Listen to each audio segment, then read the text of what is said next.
Kita telah baca tadi, saudara-saudara, dari 1 Tesalonika pasal 5 ayat 1 ayat sampai ayat yang ke-11. Ayat yang kedua sebagai topik yang ingin kita bahas pada pagi hari ini.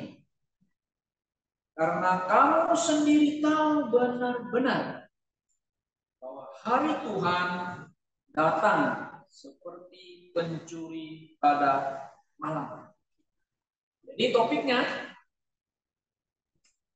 hari, ingat ya. 1 Tesalonika pasal 5 ayat 2. Hari kedatangan Tuhan seperti pencuri di malam hari. Saudara-saudara yang saya kasih dalam Tuhan Yesus Kristus, kedatangan pertama Yesus ke bumi ini sebagai anak manusia. Atau betul-betul dalam manusia, di mana firman itu telah menjadi manusia. Tadi sebut dipanggil Putra Allah yang Maha Tinggi.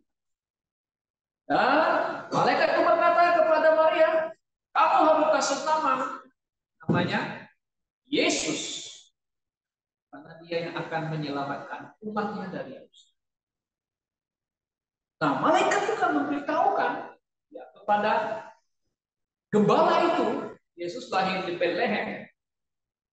Yesus adalah Kristus, juru selamat, telah lahir di kota Daud. Sudah kemudian lagi ada satu lagi orang Majus dari timur. Tidak ada orang kasih tahu dia, tapi mereka tahu dari mana.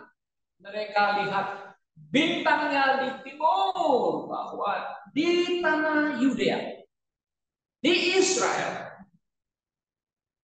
telah lahir Raja Yahudi. Mereka pergi mencari tahu dan hanya kepada Raja Herodes, di mana Raja Yahudi lahir. Kaget sih Herodes itu. Hah? Ya tidak tahu. Kamu pergi selidiki. Kalau sudah ketemu ya kasih tahu. Saya juga mau menyembah dia. Herodes itu. Wah, nggak bisa tidur Herodes. Panggil ahli kitab suci. Di mana dia lahir? Oh, di Mika. Lahir di mana? Kota Bethlehem. Kota Bethlehem itu kota Daud. Kelahiran Raja Daud. Bethlehem, yes. Sekarang kota Bethlehem bukan miliknya orang Yahudi. Sekarang miliknya orang Palestina. Ada kan saudara? Itu kota kelahiran Yesus loh. Ya, orang Yahudi bilang, udahlah, ambillah kalian. Nah, tapi ingat, Yerusalem itu kota Zion. Yerusalem kota damai. Itu bukan ini. Sampai hari ini mereka mau perang-perang merdekakan Kristen itu, sebenarnya mereka mau supaya bebaskan itu kota Yerusalem. Oh no, itu miliknya orang, miliknya Israel. Itu Bethlehem sebenarnya miliknya Israel. Nanti akan diambil alih oleh siapa? Kalau Yesus datang kembali, itu miliknya orang Yahudi. Nah, jadi kedatangan pertamanya ya, dia datang untuk mati. Kedatangan pertama untuk mati menembus dosa saudara dan ini kedatangan Yesus yang pertama. Nah, setelah dia selesaikan semua misinya dan juga melakukan kehendak Bapa surgawi di bumi ini, sudah selesai mati menebus manusia sebagai anak domba Allah. 1 Yohanes, maksud saya Yohanes pasal 1 ayat 9, sudah selesai, dia harus kembali ke surga. Nah, ya sekarang ada di sebelah kanan. Tapi sebelum Yesus mati di salib, dia sudah kasih tahu kepada murid-muridnya bahwa apa yang akan terjadi di tanah Israel itu bait suci akan runtuh. Nah, orang Israel akan susah. Makanya. Nah, dia kasih tahu kepada murid-muridnya. Dan murid-muridnya bertanya, kapan itu terjadi? Saudara bisa baca di Matius pasal 24. Nah, ini tentang khotbah akhir zaman. Dan juga pasal 25. Dan juga bisa dibaca di Markus pasal 13. Yesus sudah kasih tahu sebelumnya, sebelum dia mati ya. Tanda-tanda kesudahan dunia ini ada, dan juga datang kesudahan dunia, dan juga tanda kedatangan Yesus Kristus juga sudah Yesus deskripsikan, sudah ditulis dan sudah dikatakan kepada mereka yang tertulis di Matius pasal 24. Nah, saudara bisa lihat di sana akan diawali tanda-tanda kedatangan Tuhan Yesus. Apa yang akan terjadi kedatangan Tuhan Yesus? Nah, saudara, kalau kita lihat di dalam yang kita baca tadi di 1 Tesalonika pasal yang kelima, Rasul Paulus, seorang rasul memang yang khusus, yang Tuhan berikan wahyu khusus ya kepada dia untuk menceritakan apa yang akan terjadi akhir zaman itu tentang kedatangan Tuhan Yesus. Nah, Paulus ini harus kita ingat. Paulus ini adalah rasul orang kafir, rasul bangsa-bangsa lain, ya, rasul kita. Karena Tuhan memilih dia, mengutusnya kepada bangsa-bangsa lain. Kalau Petrus, dia rasulnya orang Yahudi yang memberitakan Injil kepada orang itu. Kalau Paulus, dia memberitakan kepada orang Yunani. Ya, ada juga kadang dia bisa berita ini kepada orang Yahudi, tapi secara umum dia pergi ke bangsa-bangsa lain, kepada orang Yunani, kepada orang Romawi, dan bangsa-bangsa lain. Nah, saudara-saudara, wahyu yang diberikan kepada Paulus tentang akhir zaman. Nah, di sini dia mengatakan di ayat yang pertama, pasal yang 5 ya, 1 Tesalonika 5. Tetapi tentang, nah ini TB ini pakai zaman. Seharusnya ada pakai waktu, ya, time, the times, ini the times ya, ya tentang waktu, the times, dan masa. Masa itu terjemahan lain itu masa, the seasons. Season itu kalau kita terjemahkan season itu kan ada, kalau kita di Indonesia ada dua musim aja ya. Musim panas sama musim apa? Hujan, musim kemarau dan musim hujan. Kalau di negara lain kan seasons, ada 4 macam musim ya, kan? Nah, seasons. Jadi intinya begini, bahwa waktu dan masanya, saatnya, saudara-saudara tidak perlu ditulis kepada kamu katanya. Kenapa? Kamu sudah tahu, ya? Maka itu di ayat yang kedua, kamu sendiri tahu apa yang mengatakan. Ayat 2 itu. Tahu benar-benar, perfectly. Day of the Lord. Nah, pakai the day. Harinya Tuhan. The day of His coming. Harinya kedatangan Tuhan Yesus Kristus. Nah, saudara-saudara, hari kedatangan Tuhan Yesus. Sudah ada ciri-ciri tanda-tanda itu, di mana Yesus sendiri mengatakan, ya, apa tandanya? Tandanya yang pertama itu akan datang nabi-nabi palsu. Nah, kesesatan terjadi. Nah, ini satu ciri khas. Kesesatan muncul di tengah-tengah orang Kristen. Ya, nabi sebut nabi-nabi palsu mereka. Terserah mereka mau mengatakan sekolah teologi tinggi, apa pendeta dan sebagainya kan, ya, atau gembala apa. Nah, kalau ajarannya nggak benar dengan pengajaran Alkitab, tidak sepaham, tidak sesuai dengan ajaran Tuhan Yesus, bahkan para rasul, saudara ya sudah mereka dengan cap adalah nabi palsu atau guru-guru palsu dan yang lain-lain. Ya, pokoknya inti yang pertama itu akan terjadi kesesatan. Itu yang pertama.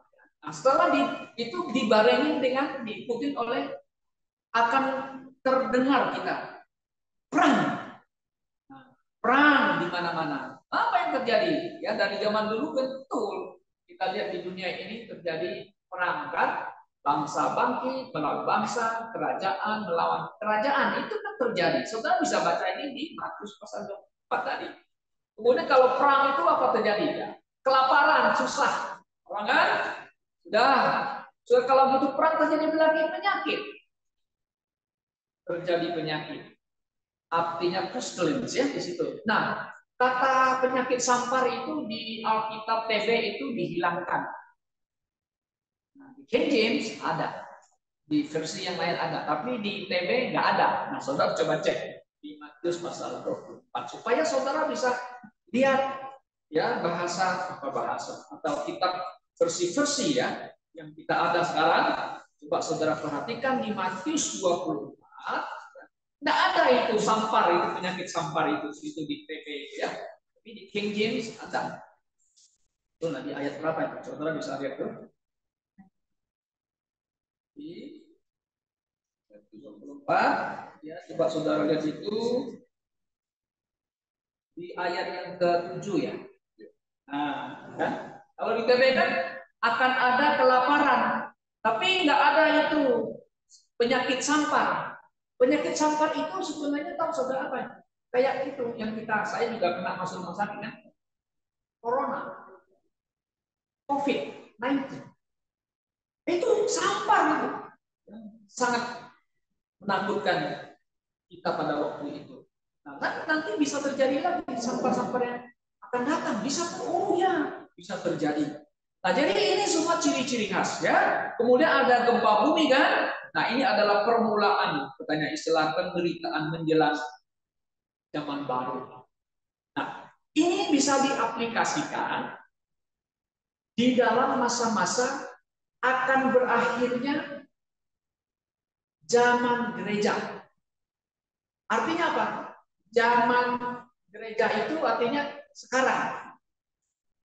Sejak Yesus mati, kita ada di zaman anugerah atau zaman gereja. Namanya dispensasi zaman gereja. Maksudnya zaman gereja itu apa? Kita bukan di zamannya PL. Kita zamannya ada New Testament. Yang baru, di mana kita adalah hidup di zaman anugerah. Maka zaman anugerah ini konsepnya adalah keselamatan itu kita hanya dapat keselamatan hanya dengan percaya.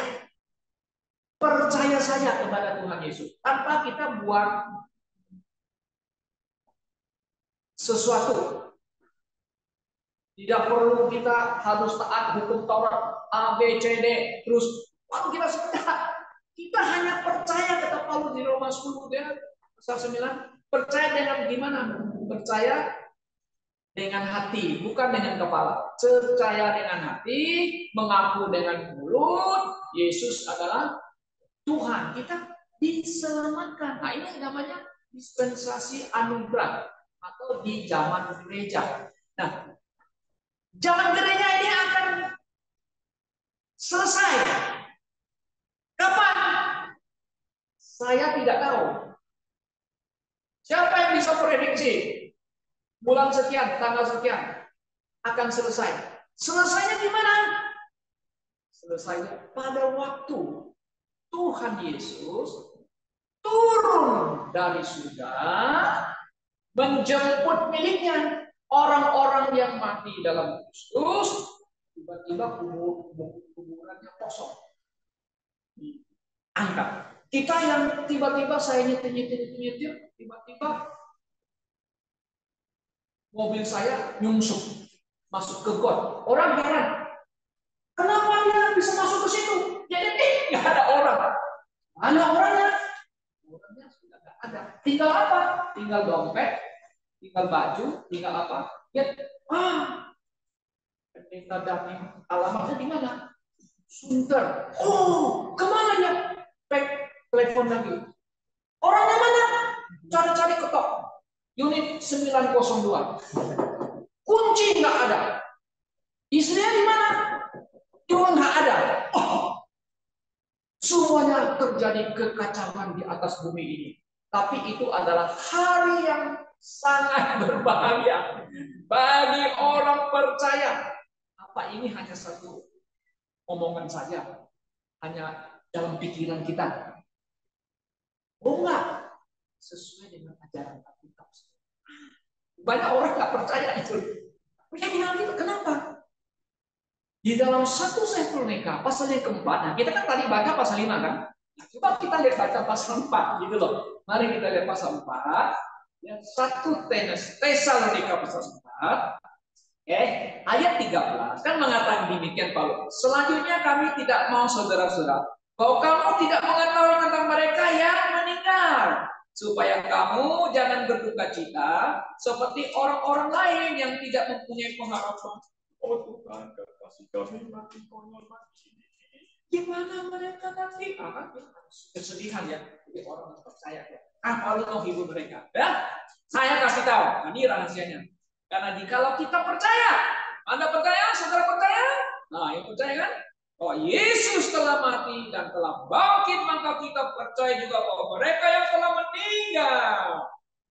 Ini meninggal bahasa TD. Kalau bahasa King James itu sleep, tidur. Nah, saya kasih tahu supaya saudara kita sini belajar gitu. Saudara pakai Alkitab Indonesia, harus yang King James itu istilahnya tidur. Bahasa rohaninya tidur. Di sini meninggal dalam Yesus akan kukumpulkan Allah bersama-sama dengan Dia. Ini kami katakan kepadamu dengan firman Tuhan. Kita yang hidup, yang masih tinggal sampai kedatangan Tuhan, sekali-kali tidak akan mendahului mereka yang telah meninggal, mereka yang tidur. As sleep, bahasa Inggris bilang ya. Sebab pada waktu kalian diberi, yaitu pada waktu pengumuman akan berseru dan sangkakala Allah berbunyi, maka Tuhan sendiri akan turun dari surga dan mereka yang mati dalam Kristus akan lebih dahulu di apa? Dibangkit dari kubur. Tiba-tiba kuburan orang, kenapa terbuka? Kenapa jalan apa? Semua terkecamkan terjadi di bumi ini. Itu. Kalau bagi orang percaya, happiness, bahagia, sukacita, besar, gitu kan? Nah, ayat 17 saudara perhatikan. Sesudah itu kita yang hidup, nah, yang masih tinggal akan diangkat bersama-sama dengan siapa? Dengan mereka. Dan awan menyongsong Tuhan di angkasa. Demikianlah kita akan selamanya bersama-sama dengan Tuhan. Di sini sebenarnya nggak ada selama-lamanya ya, terjemahan PB lagi. Yang ada adalah we always. Nah, karena ini kalau selama-lamanya itu konsep amilenium selesai. Kita bilang no. Kenapa? Karena pada waktu Yesus turun, dia belum langsung turun ke bumi. Nah, banyak orang tidak tahu itu rahasianya. Tahap pertama, dia turun dari surga, dia angkat miliknya, naik bertemu dengan Tuhan Yesus di angkasa. Setelah gereja diangkat, dunia ini masuk ke dalam 7 tahun masa, yaitu Great Tribulations. 7 tahun. Wah, 7 tahun itu saudara menderita setengah mati deh. Orang Yahudi yang menolak Yesus, orang Kristen yang not born again, nah kita bilang tidak lahir baru, akan menghadapi zaman yang dikuasai oleh antikristus. Uang Anda banyak di bank, milik antikristus. Rumah mewah Anda, milik antikristus. You must put number 666 di kepalamu, di tanganmu. Itu tandanya you harus ikut aturannya. You tidak mau, tidak boleh jual beli, tidak boleh berdagang. You tidak mau, ya you mati. Orang Kristen yang pernah ke gereja kan belum born again, masuk ke situ. Waduh, nggak ambil saya tidak berdagang. Kalau saya ambil saya mati. ini pergumulan yang sangat mengerikan. Kalau you bilang, saya tidak mau ambil, saya mau ikut Tuhan Yesus, mau percaya Tuhan Yesus. Nah, pada waktu itu Anda di dalam masa tribulasi ini, you harus bayar kepala Anda untuk masuk surga.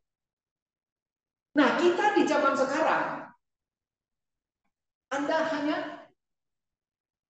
terima Yesus dengan hati Anda. Yesus, engkau juru selamat. Aku orang berdosa. Engkau mati menanggung dosa saya. Kau beri hidup kepada saya. Saya percaya kepada engkau. Ampuni saya dosa saya. Saya mau terima engkau. Anda selamat. Anda kan tidak perlu bayar perpuluhan dulu baru bisa selamat. Kan enggak gitu. Anda tidak perlu ritual ambil domba atau baik suci, tidak usah. Anda hanya percaya dengan hati. Tapi di tribulasi, wah aduh, orang hak ingkong mau kiu, tidak ada ampun. Jadi kalau Anda sudah tahu dulu ada Injil yang Anda dengar, kan ya? Saya tidak diangkat. Yuk harus bayar itu. Tidak mau, saya tidak mau tempel ini, saya tidak mau menyembah patung, saya tidak mau menyembah monster itu, habis atau tidak mengatakan binatang patung. Langsung kamu di kayak ISIS, potong kepala. Tapi Anda semua. Nah, saudara-saudara yang kasih. Nah, ini adalah tahap yang pertama. Jadi orang percaya yang mati di kubur terbuka itu ya bangkit, kemudian kita di lecture tiba-tiba saudara Pak Surya atau David kemana-mana naik bis kan, tiba-tiba tinggal tas di situ, kemana dia cari gitu lah. Kenapa di lecture? Semua orang jadi kacau kalau di bumi ini kan begitu. Nah itu kita ketemu Yesus di angkasa, Tuhan turun dari surga.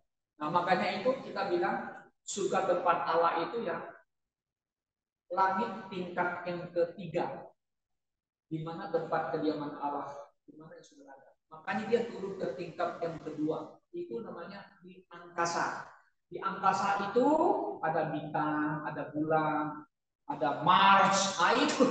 Nah kita diangkat. Waduh, kok bisa diangkat ya? Nggak usah pakai apa tuh, pakai pesawat ulang alik. Tapi kita bisa tiba-tiba diubah Tuhan ya.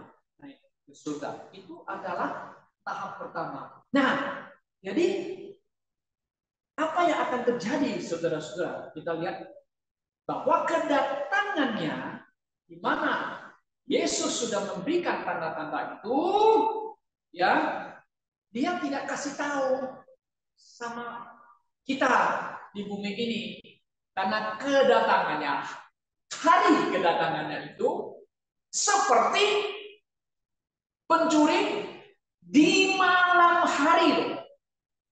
Kenapa disebut malam hari?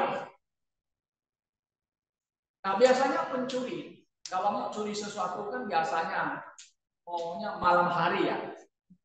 Tapi sekarang kembali loh. Siang hari dia berani. Sekarang pencurinya lebih galak. Nekat. Kenapa? Karena dia punya senjata api. Pergi ke toko emas saja siang bolong, bukan malam bolong. Sekarang. Nah, yuk kalau udah gini pakai senapan, yuk mau lawan. Mau cari mati kan nggak berani kan? Ya, maksudnya begini, kalau pemahamannya malam hari itu artinya adalah orang-orang kalau mau curi sesuatu, mau curi barang Anda di rumah, dia tidak lapor sama Anda dulu, dia tidak kasih tahu sama Anda dulu, tapi dia kapan saja bisa buat mau curi. Anda tertidur, ya, dia Pak musuh dia mau Anda tertidur baru dia pergi ke curi kan lebih aman gitu, nggak ada orang lihat gitu. Tapi sekarang banyak mata-mata di jalan. Kenapa? Banyak CCTV. Wah, kalau mau curi punya modus lagi. Pasang mukanya gitu ya, nggak kelihatan ya. Wah, ini sudah zaman modern begitu. Tapi sifatnya tidak kasih tahu, tidak memberitahu Anda hari itu akan datang terjadi. Nah, kita ilustrasikan begini, yang paling hot beritanya. Tiba-tiba tanggal 7 hari Sabtu, kalau orang Yahudi bilang hari Sabat itu Yom Kippur. Wah, Yom Kippur itu hari besar orang Yahudi. Oh, di selatan itu orang-orang lagi ada nyanyi. Wah, senang-senang mereka ya kan. Orang di rumah lagi merayakan Yom Kippur kan kita kan. Tiba-tiba Hamas datang. Di mana datangnya? Melalui darat, terobos pintu pagar itu, perbatasan itu, checkpointnya dari darat, pakai kendaraan, motor, pakai ojek, kita kalau sini bilang, ya kan? Dan dia juga pakai istilahnya namanya layang-layang ya, yang ada mesin itu apa namanya? Dari udara, terbang, pakai layang-layang dan mesin yang terbang sampai di pesta orang lagi, lagi nanya gini, orang semua kaget, langsung ditembak secara babi buta, kita bilang. Orang pun apa ini? Teroris datang. Nah, teroris datang nggak kasih tahu kan? Makanya rakyat marah sama Perdana Menteri. Kenapa kamu biarin Hamas datang? Kalau mau jawab kasarnya, mana saya tahu? Kamu tahu mana intelijenmu? Nah, mata-mata kamu kan gitu itu. Nah, kita bilang kecolongan. Jadi artinya begini, saudara. Kalau malapetaka mendatang kepada kita, dia kan tidak kasih tahu sama Anda. Jadi hari kedatangan Yesus itu, hari itu bagi orang percaya hari sukacita besar. Tapi bagi dunia ini bukan sukacita besar. Kesusahan besar. Oh iya, ini Alkitab yang mengatakan itu. Hari itu kita mengatakan. Nah, sudah kasih tahu. Dunia akan masuk ke masa kesusahan besar. The Great Tribulation. Sesuai dengan nubuatan daripada Nabi Daniel. 7 tahun. Ya banyak orang Kristen nggak percaya itu. 7 tahun. Itu Pak, yang orang Yahudi itu sudah menderita besar. Sudah digenapi. Pak, itu kesusahan besar itu sudah digenapi oleh gereja awal. Gereja mula-mula pertama sama ketiga. Itu sudah genap, tidak akan terjadi lagi, Pak. Itu menurut sebagian orang Kristen. Tapi kita percaya itu akan terjadi masa 7 tahun. Antichrist kita mengatakan. Antichrist akan menguasai dunia ini. Siapa yang?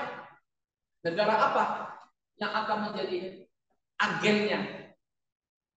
Agen-agen si iblis yang akan menguasai dunia ini? Ya, saudara bisa lihat. Negara-negara yang selalu berkembang, yang maju dengan teknologinya yang luar biasa. Jadi, saudara yang saya kasih dalam Tuhan Yesus Kristus, hari kedatangan, kita bilang, ingat, hari ya kedatangan Yesus seperti pencuri di malam hari. Nah, itu harinya. Nah, saudara, kita ini di rapture ketemu Yesus di angkasa. Wah, sukacita besar bertemu dengan Tuhan kita. Di sana kita akan dihakimi. Yang kata seat of the Christ, the judgment seat of Christ, ya. Hari penghakiman Kristus. Bagi orang percaya, bukan penghakiman maksudnya. You kerja apa nanti? You kalau nggak cukup kerjamu tidak sesuai standar saya, masuk neraka. Bukan.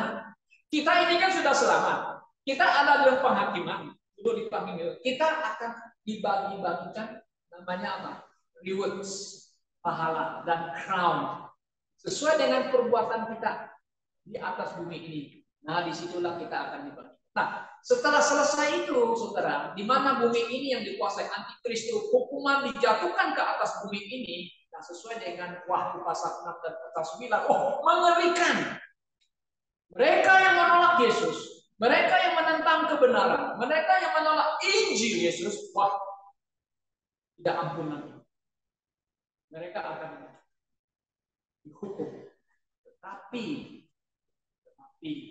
kalau mereka menolak menyembah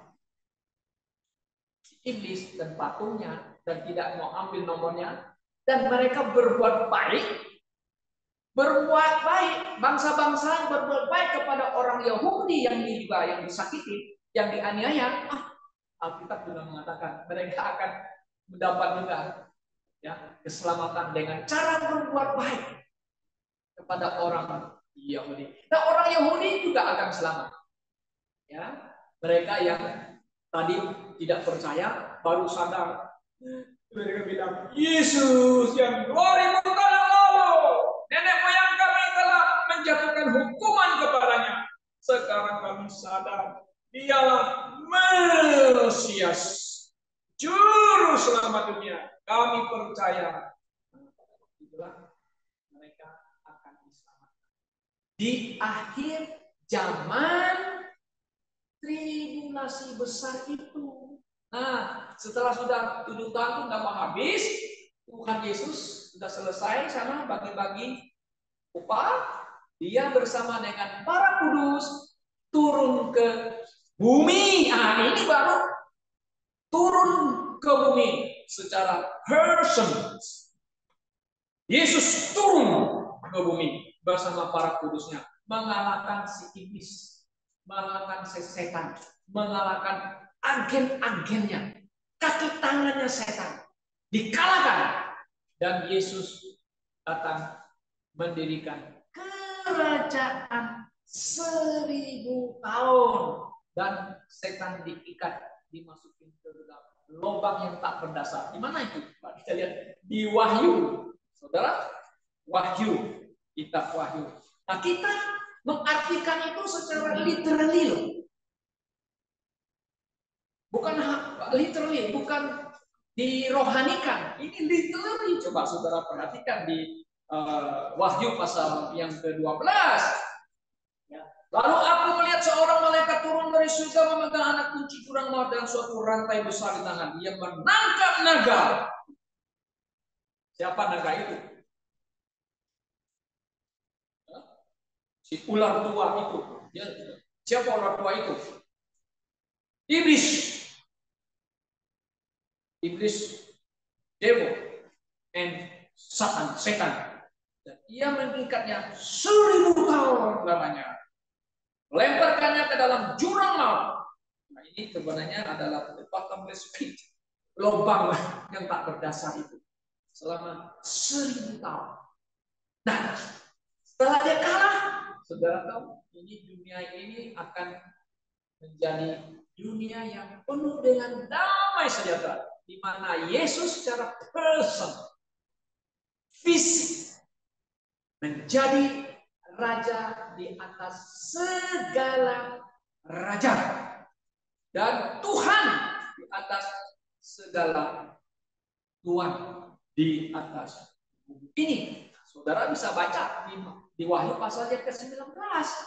Nah, di situ mengatakan Yesus akan menjadi raja orang Yahudi. Ya, namanya raja orang Yahudi. Ya, dia adalah raja segala raja. Tuhan atas segala tuan. Di Wahyu yang pasal ke-19. Saudara bisa lihat di situ ayatnya, ayat yang ke-16. Ya, dan pada jubahnya dan pada pahanya tertulis suatu nama, Raja segala raja.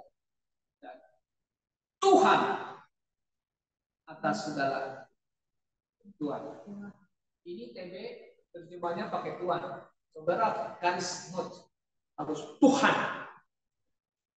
Makanya kita ini sebagai orang Indonesia ya kita memang pakai bahasa TB, tapi harus pakai Tuhan ya. King of Kings and Lord of Lords. Tuhan kecil. Siapa dia? Yesus. Saudara-saudara yang saya kasih dalam Tuhan Yesus. Ini kita lihat hari kedatangan Yesus Tidak ada orang yang Tuhan tidak akan kasih tahu. Tidak. Tapi tanda-tandanya ada. Kita bisa lihat. Kondisi keadaan dunia ini memberikan indikasi bahwa hari kedatangannya semakin dekat. Presiden Jokowi selalu mengatakan, dunia ini tidak baik-baik. Masalah pangan aja sekarang juga problem. Ya kan? Banyak yang sudah tidak, negara yang menghasilkan pangan yang selalu ekspor sekarang tidak mau ekspor. Kenapa? Menjaga makanannya khusus untuk negaranya. Tapi kemarin saya melihat berita Indonesia impor beras dari Vietnam. Ya? Oh, Vietnam juga hebat, lumbung padi. Oh, untuk menjaga karena ada alasan katanya, karena kita dilanda oleh musim ekstrim ya. El Nino Pak, itu istilahnya ya. Sehingga produksi kita kurang, tidak bisa mencukupi kebutuhan kita. Nah, bagaimana dengan rakyat, dengan negara-negara lain? Problem, yes. Pangan, masalah apa? Sekarang masalah perut. Kalau orang masalah perut bisa terjadi perang. Apalagi masalah air katanya, bisa perang lagi. Bisa buku air. Tapi di Indonesia airnya melimpah-limpah ya. Di timur, di Gaza, saudara, mau minum air sekarang, wow, ini bisa satu botol bisa selangit. Sekarang orang sudah mulai kesempatan kan, minum air saja, mau makan aja sekarang. Ya, kita tidak mendukung perang, tetapi perang akan terjadi. Anda nggak bisa berdoa, Tuhan, stoplah perang. Justru Alkitab bilang tanda-tanda ciri khas kedatangan Yesus ya dahului dengan apa? Perang, kelaparan, gempa bumi. Itu ciri khas. Hanya kita hanya mohon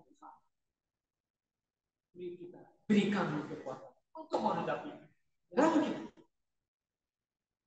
Saya percaya Tuhan akan menolong kita orang-orang miliknya, orang-orang yang bersabar. Dunia ini keadaan dunia ini. Nah, jadi kesimpulannya begini, bahwa tentang hari kedatangan Tuhan Yesus ini, kalau kita lihat ya, mengenai akan berakhirnya zaman gereja ini dan 7 tahun masa kesusahan ini, dan juga akan masuk ke dalam masa kerajaan 1000 tahun, itu ada 3 kelompok orang Kristen yang mengartikan tentang akhir zaman. Kelompok yang pertama tidak percaya ada 1000 tahun. Yesus datang mendirikan kerajaan 1000 tahun, mereka tidak percaya. Dan tidak ada tribulasi 7 tahun. Mereka mengatakan, ini kelompok orang Kristen ya, 1000 tahun sudah berlaku sejak gereja didirikan sampai hari ini. Ini jadi masalah. Ini gereja dari awal sampai hari ini, tahun 2023, sudah 2000 tahun.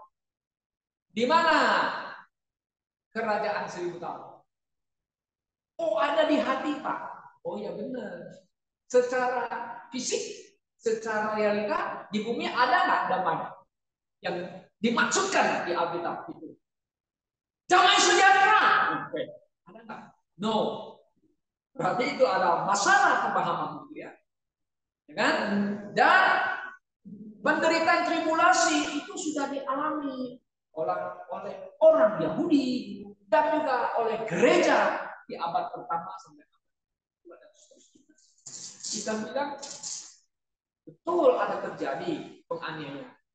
Ya, betul. Tapi kita lihat sejarah mencatat banyak orang Kristen yang sudah menderita juga mati secara martir karena Injil Yesus Kristus. Ya, kita bilang di mana itu yang 7 tahun itu yang kita lihat yang dicatat di Alkitab di Wahyu mana hukumannya sangat mengerikan. Belum terjadi kan? Ada terjadi kan belum? Sepertiga akan begini, seperti ini. Tidak ada, belum terjadi. Hanya orang Yahudi menderita ada 6 juta itu penderitaan orang Yahudi. Nah, itu. Jadi ini kelompok disebut adalah amilenium. Itu tidak, milenium itu 1000. Jadi tidak ada milenium. Dan juga termasuk post milenium. Ya, mereka itu salah satu grup. Jadi orang Kristen ini, ya. Oke. Nah, yang kedua, kelompok yang kedua adalah percaya apa yang dicatat di Alkitab itu diartikan secara literally, harfiah. Yesus akan datang menjemput orang-orangnya yang dibangkitkan, seperti saya katakan, kubur kosong, kita masih hidup, tiba-tiba berubah, diangkat, ketemu Tuhan di angkasa, dan dunia masuk ke 7 tahun. Setelah selesai, baru Tuhan Yesus turun yang kedua. Nah, inilah kita tahap yang kedua. Dengan orang kudusnya menginjak kakinya di Bukit Zaitun. Dan dia akan duduk sebagai raja memimpin dunia ini di Yerusalem. Pak, bagaimana orang yang perang, gedung yang hancur, seperti Gaza yang hancur dan sebagainya, sudah hancur, kok Tuhan Yesus datang? Kan dunia kan jelek. Gimana Pak? Gimana itu? Supaya Tuhan membuat dunia ini seperti Taman Eden kembali. Kalau menurut saya, pemahamannya, Yesus akan mengadakan satu namanya itu renovasi atau dibaharui. Ada yang kuasanya, Yesus kan berkuasa, betul nggak? Kita aja tiba-tiba diubah dari yang tubuh fana menjadi tubuh nirvana. Dalam sekejap mata trompet terakhir, tring, trompet bunyi kan, trompet the last trump itu terakhir itu yang kita itu.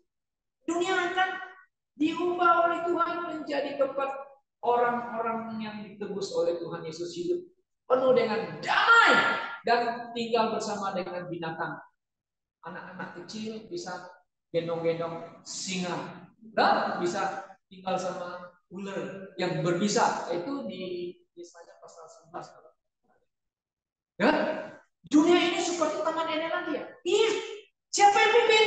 Ya Tuhan Yesus. Kalau Yesus tidak datang, perang terus terjadi. Israel perang terus dengan musuhnya kiri kanan, utara selatan, timur. Sekarang mereka menggalakkan serang. Ingat bahasa saya minggu yang lalu kan. You tidak bisa menghilangkan nama Israel. Why? Because Israel is the prince of God. Kalau udah prince, itu tidak bisa kalah. Dan Israel is the apple of his eye. Bahasa apple artinya biji mata Tuhan. Artinya apa? Dipelihara, dilindungi. Orang Yahudi Israel dihukum Pak? Yes. Dihukum oleh bangsa-bangsa lain. Tapi you touch my eye, Tuhan juga touch you. You touch my eye, touch orang Israel, Tuhan akan menyentuh Anda. Oh itu. Oh, saudara, lu nggak bisa ingat maka itu kita berkata. Kenapa? Kita mendukung Israel. Kita bukan mendukung perangnya, kita mendukung eksistensi percaya Alkitab firman Tuhan yang tidak bisa Anda hilangkan Alkitab firman ini. Nah, kita kelompok yang bagaimana? Kelompok yang kedua, kita percaya literally Yesus datang mendirikan kerajaan. Tidak akan masuk ke dalam masa tribulasi. Orang percaya ya. Nah, ya. Tapi yang kelompok kita percaya Yesus akan datang mendirikan kerajaan sendiri. Nah, tetapi gereja harus masuk ke dalam penderitaan. Paham ya? Gereja akan masuk ke dalam penderitaan. Di apa. Baru setengah jam, 3 tahun kemudian baru dia di rapture. Nah, kita bilang tidak. Kenapa? Gereja tidak masuk penderitaan besar itu karena itu murka Allah. Karena 1 Tesalonika pasal 5 ayat 9. Nah, inilah jaminan kita saudara. Yang ayat 9 saya baca. Karena Allah tidak menetapkan kita untuk ditimpa murka. Nah, ini seperti murka ini bahasa Inggrisnya itu adalah the wrath of God. Ya. Tetapi untuk beroleh keselamatan oleh Yesus Kristus Tuhan kita yang sudah mati untuk kita supaya entah kita berjaga-jaga, entah kita tidur, kita hidup bersama-sama dengan Dia. Nah, kalau waktu kita tidur, waktu apapun di mana-mana, kalau tiba-tiba tidak ada kasih tahu Yesus hari ini mau datang, kita rapture, kita akan diangkat, tenang saja. Yang penting, nah kita harus ayat yang ke-8, ayat yang ke-8 ya. Kita yang adalah orang-orang siang, kita bukan orang anak-anak yang gelap ya, kita anak yang siang ya. Oke, Ilah kita sadar berbaju jirakan iman dan kasih dan berketokongan pengharapan keselamatan. Yes, kita mengatakan, baiklah kita anak-anak Tuhan, anak-anak siang, kita bukan hidup dalam kegelapan ya kan. Si orang kalau wah main minum-minum, oh bukan, kita bukan gitu. Tapi kita selalu berbaju jira iman, betul. Artinya kita selalu bukan harus beriman supaya selamat ya. Hidup kita by faith. Terus ada kasih ya sebelum Tuhan jemput kita. Ayo kita saling mengasihi satu dengan lain. Oke? Berketokongan pengharapan keselamatan. Artinya kita yakin kita akan selamat dengan cara apapun. Orang yang saya kasih dari Tuhan. Di hari kedatangan Tuhan Yesus seperti pencuri di malam. Harinya dia akan datang. Tidak dikasih tahu kepada kita. Jadi kita yakin kita yang telah diselamatkan akan di rapture kapan saja, di mana saja. Kiranya Tuhan menolong kita dan memberkati kita. Amin.